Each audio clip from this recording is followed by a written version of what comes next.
ভিন্ন স্বাদে পেঁয়াজু বানাবো। আমার হাতটা একটু ব্যথা, এই জন্য আমি এখন ব্লান্ডারে জিরা, ধনিয়া, ধনেপাতা, পেঁয়াজ, রসুন, কাঁচামরিচ সবই একসাথে ডালের সাথে ব্লান্ডার করে নেব। আজকে দেখি এভাবে বানিয়ে দেখি কেমন হয়। আমি এখন এর মধ্যে ডালগুলো দিয়ে দেব, সব একসাথে ঢুকাবো। এখানে সবগুলো একসাথে ব্লান্ডার করে নিচ্ছি। দেখুন আমি সবগুলো একসাথে ব্লান্ডার করে নিয়েছি। হাতটা প্রচুর ব্যথা ছিল, আমার করতে ইচ্ছে করতেছে না। এখন আপনাদের ভাইয়া ঝাল খাবে, বলতে একটা ঝাল কিছু করো, এই জন্য আমি এটা মেশিনের মাধ্যমে করে নিলাম। সব কিছু একসাথে দিয়ে দিয়েছি। এখন দেখি কেমন হয়, ছোট ছোট করে বানিয়ে নিব। লবণ দিয়ে দিয়েছি এখানে।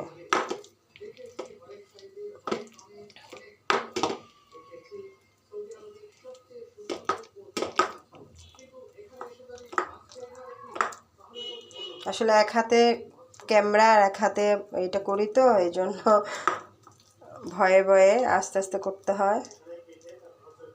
আচ্ছা ঠিক আছে, আমি এখন দিয়ে দেখি কেমন হচ্ছে। তেল দিয়ে দিয়েছিলাম।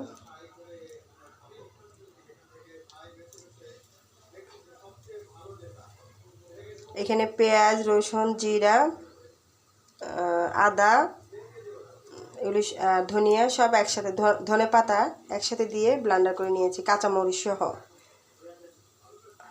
তাহলে আমার আর কষ্ট করে কাটাকাটি লাগলো না কোনো কিছুই। দেখি কেমন হয়। এই যে আমি এখানে দিয়ে দিচ্ছি সবগুলো। আমার পেঁয়াজু হয়ে গিয়েছে, আমি এখন উঠিয়ে নিচ্ছি। দেখুন আমার বাটাবাটি ঝামেলা ছাড়াই পেঁয়াজু হয়ে গিয়েছে। এই পেঁয়াজু বাসায় যাদের মুরব্বি আছে, দাঁত নেই বা ছোট বাচ্চা, এরা অনায়াসে সুন্দর করে খেতে পারবে। আমরাও খেতে পারবো, আমরা খেতে পারবো না তা না। আর হাতের বাটাটা হচ্ছে যে একটু দাঁত যাদের আছে এরা চাবিয়ে চাবিয়ে খাওয়ার জন্য, ওদের জন্য প্রযোজ্য। আর যাদের দাঁত নেই তারা এভাবে করলেও বাসে খেতে পারবে। খুবই মচমচা হয়েছে।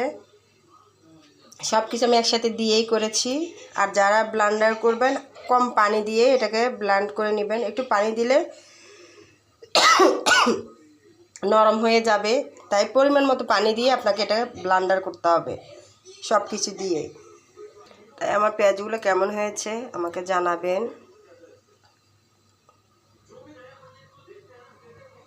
সবাই ভালো থাকবেন, বাসায় সুস্থ থাকবেন। আল্লাহ হাফেজ।